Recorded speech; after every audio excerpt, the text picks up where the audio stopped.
இன்று ஒரு வினோதமான கதையை பார்க்க இருக்கிறோம். ராமாயணம், மகாபாரதம் என்ற 2 இதிகாசங்களும் பாரத நாட்டின் மூலை முடுக்குகளிலும் பரவி பேசப்படுவதாக விளங்குவது யாவரும் அறிந்ததுதான். வியாசமுனிவர் சொல்ல சொல்ல விநாயகர் எழுதியதாக கூறப்படுகின்ற மகாபாரதம் என்பது சமஸ்கிருதத்தில் இயற்றப்பட்டது. வில்லிபுத்தூரார் என்பவர் இதனை தமிழில் இலக்கியமாக படைத்தார். அறம், பொருள், இன்பம், வீடு, பேறு என்னும் மனிதனுடைய 4 வகை நோக்கங்களையும் சமூகத்துடனும் உலகத்துடனும் தனிப்பட்டவருக்கு உரிய உறவுகளையும் பழ வினைகளையும் பற்றியும் இது விளக்கம் முற்படுகின்றது. நவீன இந்து சமயத்தின் முக்கிய நூல்களில் ஒன்றான பகவத்கீதையும் இந்த இதிகாசத்தின் ஒரு பகுதியே. பாண்டு, திருதராஷ்டிரன் என்னும் 2 சகோதரர்களின் பிள்ளைகளிடையே இடம்பெற்ற பெரிய போரை மையமாக வைத்து உருவாக்கப்பட்டதே இந்த மகாபாரத காப்பியமாகும். ராமாயணம் வால்மீகி என்னும் முனிவரால் சமஸ்கிருத மொழியில் இயற்றப்பட்ட மிக பழைய இதிகாசமாகும். கம்பர் என்னும் புலவர் தமிழில் எழுதிய கம்பராமாயணம் யாவராலும் போற்றப்படுவதாக அமைந்துள்ளது. கோசல நாட்டின் தலைநகரமான அயோத்தியை சேர்ந்த ரகுவம்ச இளவரசரான ராமர், அவர் மனைவி சீதை ஆகியோரின் வாழ்க்கையை விவரிக்கும் இந்த இதிகாசம் உறவுகளுக்கு இடையேயான கடமைகளை எடுத்து காட்டுகின்றது. சிறந்த வேலையாள், சிறந்த தம்பி, சிறந்த மனைவி, சிறந்த அரசன் போன்றோர் எப்படி இருக்க வேண்டும் என்பது இதன் கதை மாந்தர்கள் மூலம் விளக்கப்படுகின்றது. இப்படிப்பட்ட வால்மீகியின் ராமாயணத்திலும் வியாசருடைய மகாபாரதத்திலும் இல்லாத பல சுவையான கதைகள் அங்கங்கே வெகுவாக வழங்குகின்றன. அவற்றில் ஒன்றைத்தான் நாம் இப்பொழுது காணப்போகிறோம். மகாபாரத போர் நடந்து 17 நாட்கள் முடிவடைந்து விட்டன. எத்தனை பேரை எழுந்தால்தான் என்ன, தான் வெற்றி பெற வேண்டும் என்ற ஒரே எண்ணத்தில் துரியோதனன் தன்னால் இயன்றவரை பாண்டவர்களுடன் போரிட்டு கடைசியில் என்ன செய்தான்? களைப்படைந்தான். 18வது நாளான தன் கடைசி நாளில் பீமருடன் போரிட முடியாமல் தோற்று போர்க்களத்தில் வீழ்ந்து கிடந்தான். பஞ்ச பாண்டவரும் கண்ணனும் துரியோதனன் உயிர் ஊசலாடி கொண்டிருந்ததை பார்த்து கொண்டு நின்றிருந்தனர். அந்த சமயம் கண்ணனும் மற்றவர்களும் அவன் கைகளில் விழியை செலுத்தினார்கள். இடக்கை விரல்கள் போல் வலக்கையில் இல்லை. அவனுடைய வலக்கை விரல்கள் 5ம் மடங்கியிருந்ததை அவர்கள் கவனித்து விட்டார்கள். வியப்பில் ஆழ்ந்தார்கள். அதனை கண்டு துணுக்குற்ற தர்மபுத்திரர், என்ன ஆயிற்று? வலக்கை விரல்கள் யாவும் மடங்கியிருப்பது கண்டு ஆச்சரியமாக இருக்கிறதே. இறக்கிறவர்களுக்கு ஏதேனும் மனக்குறை இருந்தால்தான் கைவிரல் மடங்கியிருக்கும் என்று சொல்வார்கள். ஆஹா, துரியோதனனுக்கு யாது மனக்குறையோ தெரியவில்லையே என்று வருத்தத்தோடு புலம்பினார். அப்போது அருகில் இருந்த சகாதேவன், எனக்கு தோன்றுகிறது இவனுக்கு 5 குறைகள் மனதில் இருந்திருக்க வேண்டும் என்று. தான் நினைத்தபடி அந்த 5ம் நிறைவேறியிருந்தால் தனக்கே வெற்றி கிடைத்திருக்கும் என இவன் எண்ணினான். அவை நிறைவேறாத ஏக்கத்தினால்தான் 5 விரல்களும் மடங்கி இருக்கின்றன. மேலும் உயிர் போகாது ஊசலாடி கொண்டிருக்கிறது என்று சிறிதே வருத்தத்துடன் தெரிவித்தான். உடனே தர்மபுத்திரர், ஓஹோ, அந்த குறைகள் யாவை என உனக்கு தெரியுமா என்று சகாதேவனை கேட்டார். உடனே சகாதேவன் சொல்லலானான். நமக்காக கண்ணபிரான் துரியோதனனிடம் தூது போகும்போது விதுரன் வீட்டில் விருந்துண்டார் அல்லவா? அதனால் விதுரனிடத்து துரியோதனன் மிக்க கோபம் கொண்டு அவரை தகாத வகையில் சாடினான்.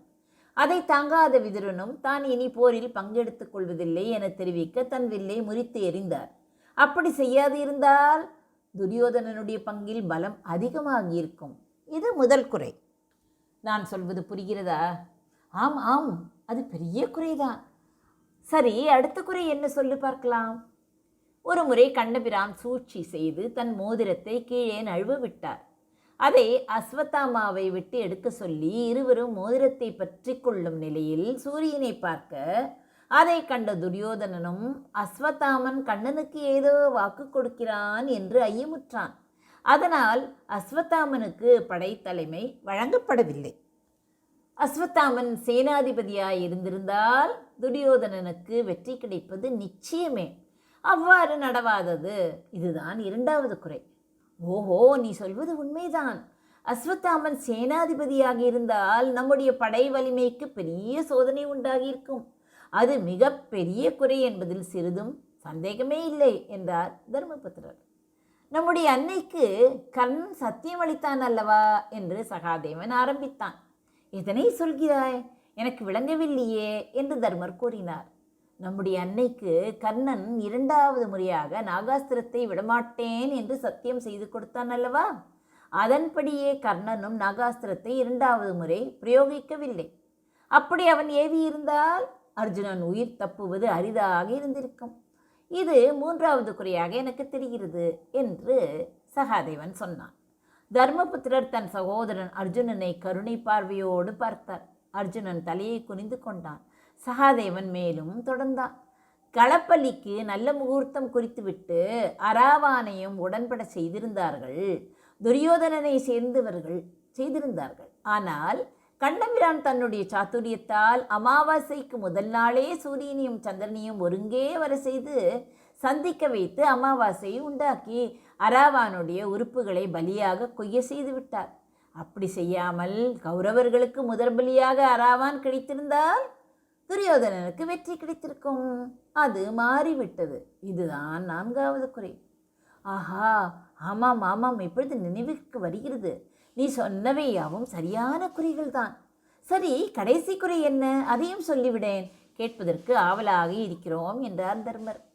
துரியோதனன் 18ஆம் நாள் யுத்தத்தில் திடீரென்று ஒருவருக்கும் தெரியாமல் இந்த வாவியில் புகுந்து நீர்த்தம்பனம் செய்து ஒரு மந்திரத்தை உருவேற்ற தொடங்கினான். அந்த மந்திரம் பலித்திருந்தால் இறந்திருந்த அத்தனை பேரையும் அவன் எழுப்பியிருப்பான். ஆனால் நம்முடைய சகோதரன் வீமன் இருக்கிறானே, இவன் இடையில் புகுந்து இங்கே வந்து அவனை அறை கூவி அழைத்ததனால் துரியோதனன் மானம் தாங்காமல் மந்திரத்தை பாதியிலேயே விட்டு வெளியே வந்து விட்டான். நீர்த்தம்பன மந்திரம் நிறைவேறாததே 5வது குறையாகும் என்று சொல்லி முடித்தான் சகாதேவன். தருமர் அதை கேட்ட பிறகு, எல்லாம் இந்த பெருமானுடைய திருவருளால் நமக்கு கிடைத்த பேர் என்று சொல்லி கண்ணபிரானை சுட்டி காட்டினார். சகாதேவன் இவ்வளவு நேரமாக சொன்னதை கேட்ட கண்ணன் தனக்கே உரித்த முறுவல் செய்தான். இவன் சொன்னதை கேட்டாயா கண்ணா என்று தர்மபுத்திரர் கண்ணனை கேட்டார். கேட்டேன். இந்த 5 குறைகள் காரணமாக இவன் கைகள் மடங்கி இருந்தால் அது தவறு என்று நான் சொல்வேன் என்றான் கண்ணன். ஏன் அப்படி சொல்கிறாய் கண்ணா? எங்களுக்கு ஒன்றுமே புரியவில்லையே என்று கேட்டார் தர்மர். துரியோதனன் நினைத்தபடியே அந்த 5 குறைகளும் இல்லாதிருந்து அவை நிறைவேறி இருந்தாலும் கூட துரியோதனனால் வெற்றியை சந்தித்திருக்க முடியாது. அந்த குறைகளுக்கு மாறாக 5 வேறு காரியங்கள் நிகழ்ந்திருக்கும். அப்போது 5 பலமும் துரியோதனனுக்கு பலனின்றி ஒழிந்திருக்கும் என்றான் கண்ணன். அவன்தான் எல்லாம் அறிந்தவனாயிற்றே. 5 நிகழ்ச்சிகளா? ஒன்றுமே புரியவில்லையே. என்ன நிகழ்ச்சிகள்? சற்று விளக்கமாய் சொல்லேன் கண்ணா என்று தர்மர் நிலை கொள்ளாமல் தவித்தார். தர்மபுத்திரர் கேட்டதற்கு இணங்க கண்ணனும் திருவாய் மலர்ந்தருளலானார். விதுரனின் வில் முறியாமல் இருந்திருந்தால் நீ யானையின் மேல் ஏறி போர் செய்வாய். உன் எதிரே விதுரனால் நிற்க முடியாது போயிருக்கும் என்றான் கண்ணன். இதை சொன்ன மாத்திரத்திலேயே ஆஹா, என்ன ஆச்சரியம்! துரியோதனனுடைய மடங்கி விரல்களில் ஒன்று நிமிர்ந்து கொண்டது. அதை பார்த்த யாவரும் வியந்து போனார்கள். மேலும் தொடர்ந்தான் கண்ணன். 2வது என்ன தெரியுமா? அஸ்வத்தாமா படை தலைவனாக ஆகியிருந்தால் நான் சக்கராயுதத்தை ஏந்தி போர் செய்வேன். கர்ணனும் 2ஆம் முறை நாகாஸ்திரத்தை செலுத்தியிருந்தால் அர்ஜுனன் தன்னிடம் இருந்த பாசுபதாஸ்திரத்தை விட்டிருப்பான். அதை அர்ஜுனன் எய்வதற்கு வாய்ப்பு கிட்டவில்லை என்றான் கண்ணன். எல்லோரும் கண்ணன் வரிசையாக கூறுவதை ஆவலோடும் ஆச்சரியத்தோடும் கேட்டுக்கொண்டிருந்தார்கள். ஒவ்வொன்றுக்கும் மாற்று கூற துரியோதனன் விரல்கள் ஒவ்வொன்றாக நிமிர்ந்தன. அராவானை கௌரவர்கள் முதல் பலியாக தந்திருந்தால் வீமன் மற்ற சமயங்களிலும் தன் கதாயுதத்தை வீசி வெற்றி பெற்றிருப்பான். துரியோதனனுடைய நீர்த்தம்பனம் நிறைவேறியிருந்தால் நக்குலன் வாள் எடுத்து போர் புரிவான். அதனால் உயிர் துறந்து மீண்டும் எழுந்தவர்கள் யாவரும் ஆண்டுதான் போவார்கள் என்று மாயவன் கூறி முடிக்கவே துரியோதனன் கை விரல்கள் யாவும் நிமிர்ந்து விட்டன. அவன் உயிரும் போய்விட்டது. இந்த அதிசயத்தை கண்டு பாண்டவர்கள் கண்ணனை துதித்து வழிபட்டு நின்றனர். இந்த செய்தியை பின்வரும் பாடல்கள் தெரிவிக்கின்றன. விதுரன் வில் முறிதலாலும் முனி மகன் காவாதாலும் கதிர் மகன் இருக்கால் பாம்பை கைவிடாதிருத்தலாலும் முதிர்கள பலியினாலும் முழுகு நீர்த்தம்பத்தாலும் இது 5ம் மறக்கலாலே இவன் உயிர் இழத்தல் இன்றே. இது சகாதேவன் கூற்று. முனிமகன் யார்? அஸ்வத்தாமா. கதிர்மகன் யார்? கண்ணன். பாம்பு நாகாஸ்திரம். களப்பலி அராவானை இட்ட பலி. நீர்த்தம்பம் துரியோதனன் செய்த ஜலத்தம்பம். கண்ணன் கூற்று என்ன? விதுரன் வில் நிற்குமாயின் மெய்வல்லான் யானை ஏறும் அதிர்பெரும் யுத்தம் தன்னில் அஸ்வத்தாமாவே காத்தால் எதிர் நிற்கும் யானை என் கை ஆழியை எடுப்பேன் கண்ணன் முதிரும் பாம்பதனை தொட்டால் முக்கண்ணன் படையால் தீரும். மெய்வல்லான் என்பது தர்மன், ஆழி சக்கரம், பாம்பு என்பது நாகாஸ்திரம், முக்கண்ணன் படை என்பது பாசு பத்தாஸ்திரம், தொட்டால் என்றால் ஈவினார். இப்படியாக இந்த பாடல்கள் தனியே வாய்மொழியாக வழங்குகின்றன. இவையாவும் நல்ல நடையில் இலக்கண விதிப்படி அமையவில்லை. இருந்தாலும் இந்நாட்டில் வழங்கும் கதையை தம்முள்ளே புதிந்து வைத்திருக்கின்றன. இந்த பாடல்கள் கிடைத்ததற்கு நாம் தான் நன்றி சொல்ல வேண்டும். துரியோதனனின் கதையைப் போலவே வேறு ஒரு வரலாறும் தெரிவிக்கிறது. ஸ்ரீ வைஷ்ணவ ஞானாசிரிய பரம்பரையை சேர்ந்த ஆளவந்தாருடைய வாழ்க்கையில் இந்நிகழ்ச்சி வருகிறது. வைஷ்ணவ ஆச்சாரியராகிய ஸ்ரீ ராமானுஜர் துறவி ஆவதற்கு முன் இளையாழ்வார் என்ற திருநாமத்தோடு இருந்தார். அவருக்கு ஆளவந்தாரை தரிசனம் செய்ய வேண்டும் என்று வெகு நாட்களாக அவரை பார்க்க சென்ற பொழுது அவர் பரமபதம் அடைந்து விட்டார் என்று கேள்வியுற்று மனம் நொந்து விட்டார். இருந்தாலும் கடைசியாக அவரது திருமேனியாவது தரிசிக்கலாமே என்று நினைத்து அவ்விடம் சென்று தரிசித்த போது கை விரல்களை பார்த்து அதிர்ச்சி அடைந்தார். ஏனென்றால் ஆளவந்தாரின் ஒரு திருக்கரத்தில் 3 விரல்கள் மடங்கி இருந்தன. இது அவர் உடம்பின் இயற்கை அல்ல என்று தெரிந்து கொண்ட பின் ஏதாவது இவருக்கு குறை இருக்குமோ என சிந்தித்து மற்றவர்களிடம் வினவினார். ஏதும் குறை இருப்பதாக தெரியவில்லையே என்ற பதில்தான் வந்தது. ஆளவந்தாருடன் இருந்து கொண்டு காலட்சேபம் கேட்டு வந்த மாணாக்கர்களிடம் இளைய ஆழ்வார் குருவின் திருவாக்கிலிருந்து அவர்கள் நிறைவேற்றக்கூடிய காரியங்கள் எவையேனும் இருந்ததாக தெரிந்தனவா என்று கேட்டார் இளையாழ்வார். மாணாக்கர்களும் வியாசர் இயற்றிய பிரம்மசூத்திரத்துக்கு ஸ்ரீ வைஷ்ணவ சித்தாந்தத்துக்கு ஏற்ப ஒரு வியாக்கியானம் செய்ய வேண்டும் என்று சொல்லிக்கொண்டே இருந்தார். வியாசர் பராசரர் என்னும் இருவருக்கும் நன்றியை தெரிவிப்பதற்காக ஏதேனும் செய்ய வேண்டும் என்று கூறியதுண்டு. இவர் நம்மாழ்வாரிடத்தில் பேரன்புடையவராக இருந்தவர். அதனால் அவருடைய நினைவாகவும் ஏதேனும் செய்ய வேண்டும் என்று நினைத்திருக்கலாம் என்று அந்த மாணாக்கர்கள் கூறினர். இதனை செவிமடுத்த இளையாழ்வார் இக்குறைகளை உடனே தீர்க்க வேண்டும் என்று நினைத்து இறைவனை வேண்டினார். பெருமாளுடைய திருவருள் துணை நின்றால் இந்த 3 குறைகளையும் தீர்க்க முயல்வேன் என்று உறுதி பூண்டார். இளையாழ்வார் உறுதி பூண்ட உடனேயே ஆளவந்தார் கையில் மடங்கியிருந்த விரல்கள் 3ம் நிமிர்ந்து விட்டன. அக்காட்சியை கண்ட யாவரும் வியப்பிலாழ்ந்தார்கள். உடனே யாவரும் கூடி ஆளவந்தார் செய்து வந்த ஸ்ரீ வைஷ்ணவ சமய திருத்தொண்டை தாங்களே ஏற்றுக்கொள்ளத்தக்கவர் என்று ஒரு சேர கூறி இளையாழ்வாரை பாராட்டி சம்மதிக்க வைத்தனர்.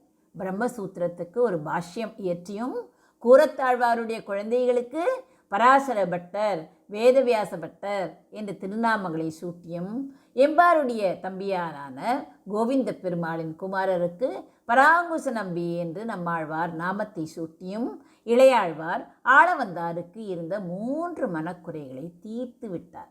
இந்த வரலாறு குரு பரம்பரையில் வருகிறது.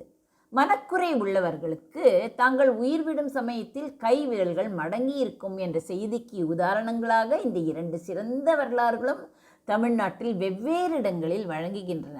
இப்படியும் இருக்குமா? இறைவன் சித்தத்தை நினைத்தால் வியப்பாகத்தான் இருக்கிறது. நன்றி, வணக்கம். உமா பாலசுப்ரமணியன்.